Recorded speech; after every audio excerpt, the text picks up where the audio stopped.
Welcome to the Secret Underground Laboratory Recovery and Salvage, where rude mechanicals do magic. Hello, I'm Bronze Age, Director of the Secret Underground Laboratory Recovery and Salvage, and today we're at the lamp bench where we're going to be talking about cord switches. Cord switches come in a lot of varieties, and some of them do more than just turn the lamp on and off. They've been around for a long time. This one is patented in 1926. This one is probably older than that, and it would have hung from a ceiling fixture where you could reach up and turn your light on and off. Now, the first thing we have to know is our cords.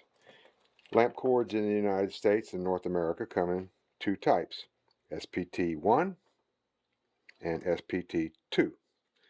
As you can see, the 2 is wider than the 1, although the wires on the inside are exactly the same size. The difference is the insulation is thicker. So you'll see this on ordinary table lamps. SPT2 is more common on floor lamps, where you would expect the cord to get a little more rougher treatment. But modern Chinese lamps, the imports, most of them come with SPT2, whether they're a floor lamp or a table lamp. Now that's important because the switches come in SPT1 and SPT2.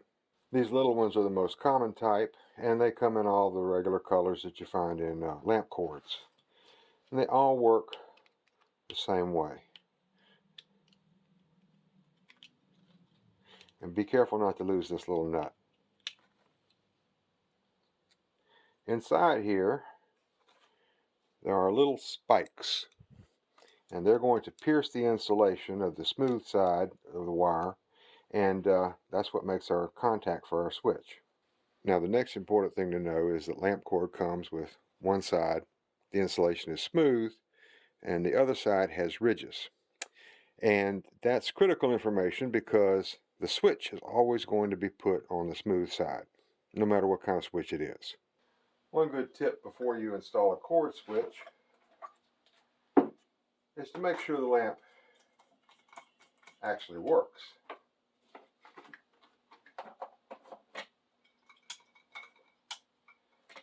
And of course, unplug any lamp before you work on it. To make this job a little easier, I've got this little jig I made, which is just 2 clothespins fastened to this board. I've got it held down with little wire brads, but you could put them on with hot glue if you wanted to. And what it does is it holds the cord in place, because working on a cord can be fairly awkward. Now, where you put the switch is strictly a matter of convenience. We have a lot of customers that bring tall table lamps into the lab to have a cord switch put on it so they can reach over and turn it off without having to get out of their chair. So the first thing we do, once we've decided where it's going to go, make sure we've got the smooth wire and snip. Cut out a short piece, being careful not to cut into the other side, and also being careful to make sure that all the wires in between here have been removed. This goes down in here like this. Get it down nice and flat. Then we take the other half. It's got these pegs which will go into the bottom shell. And then we press, forcing those little spikes through the insulation and in contact with the wires. Then I find that little nut, tighten it back down.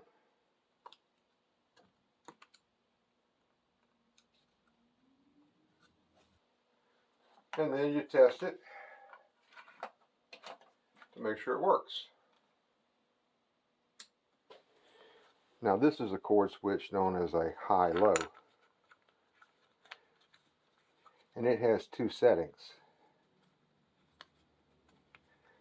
It's installed the same way, making sure that we get the spikes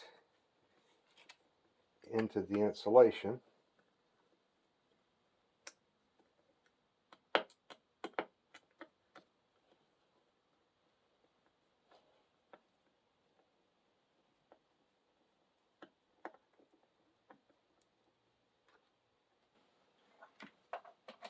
And it gives you a bright setting and a not so bright setting.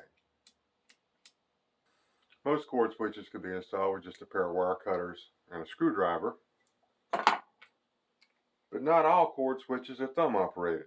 This is a floor switch, and you just step on it. And installing it is a little more complicated.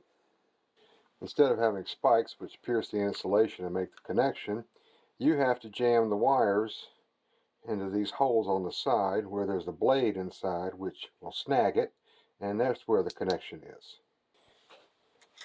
Now for this installation, you not only have to cut the smooth wire, but you have to peel back a little bit, and you want to be careful not to peel back more than it's going to be covered by the switch housing. And one of the peculiar things about lamp cord is that the wires are made up of many little small strands. That's what makes lamp cord so flexible, but still not take a kink, easily straightened out.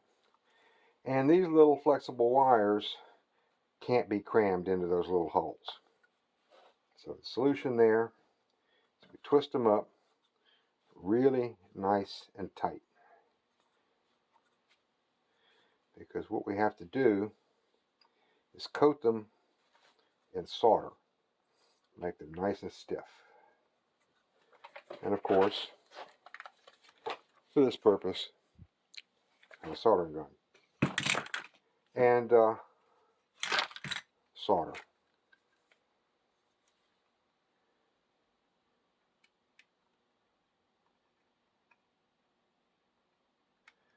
And you want to make sure you get the solder on the whole thing, but not too thick, because the smaller this is, the easier it's going to be.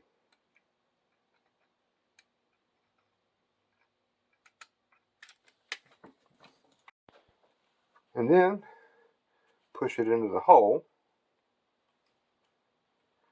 which is always a little more difficult than it seems like it ought to be. Once it's all the way in, you give it a good tug to make sure that it's seated against that blade. Now putting it back together, it's a matter of getting the switch seated back in its little socket. And there's a little piece here that's intended to catch the ridged wire, which keeps it out of the way when you go to put it all back together. But the spring goes on top, a little knob, and then getting it lined up is sometimes a little tricky, because you got to get the screw holes lined up at the top and the bottom.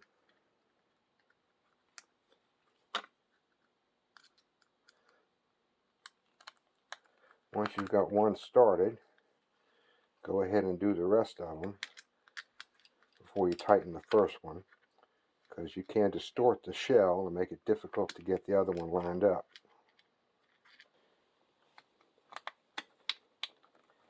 Get all the screws drawn down snug.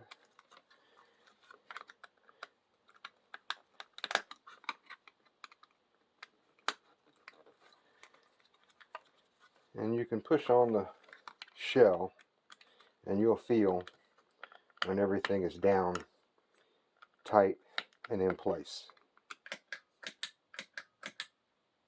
Up to this point, it's all been fairly simple. It's about to get unnecessarily complicated.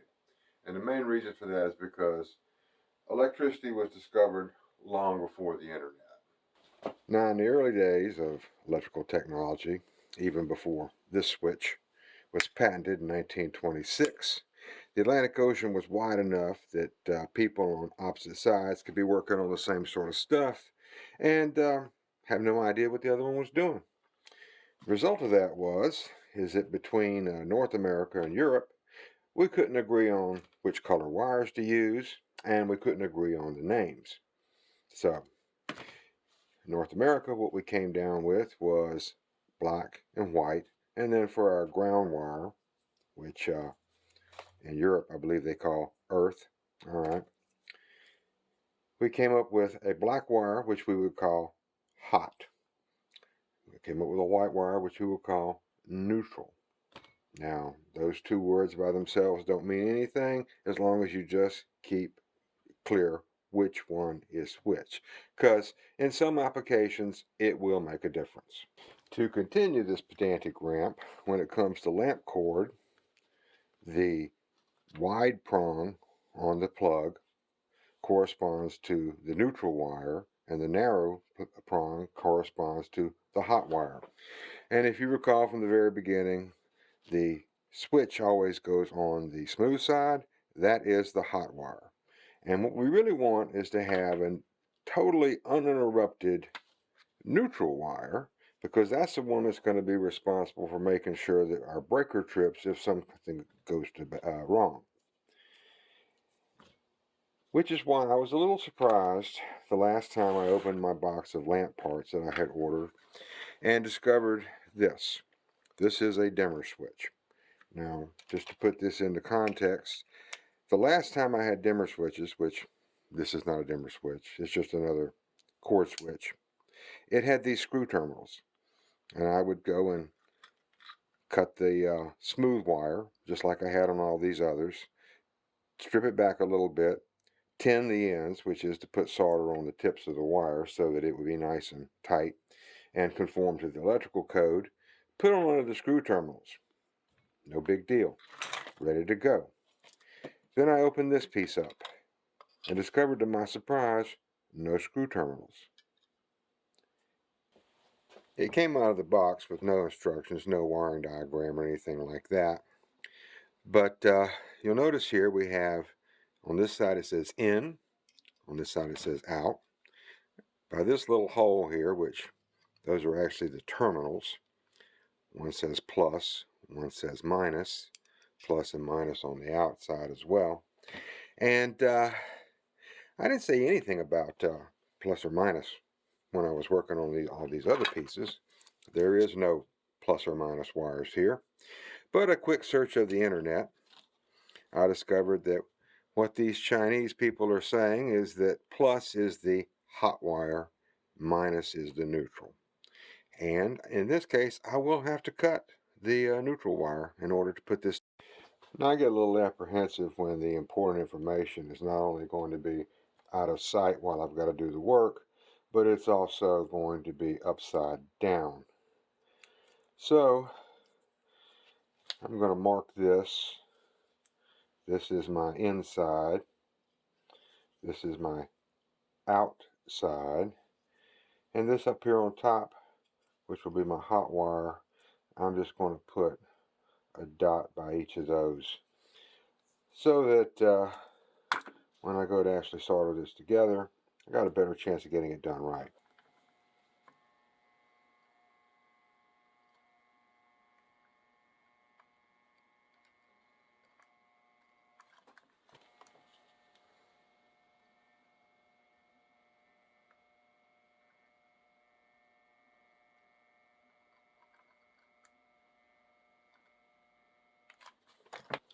Now we put it back together and see if it's going to work.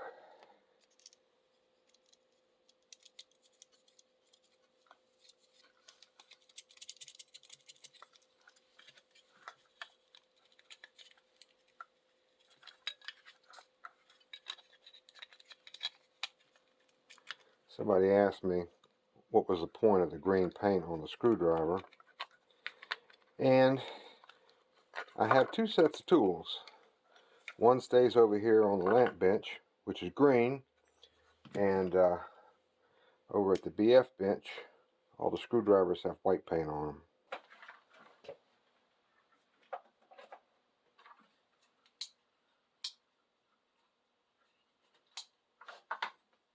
Well, that came out nice.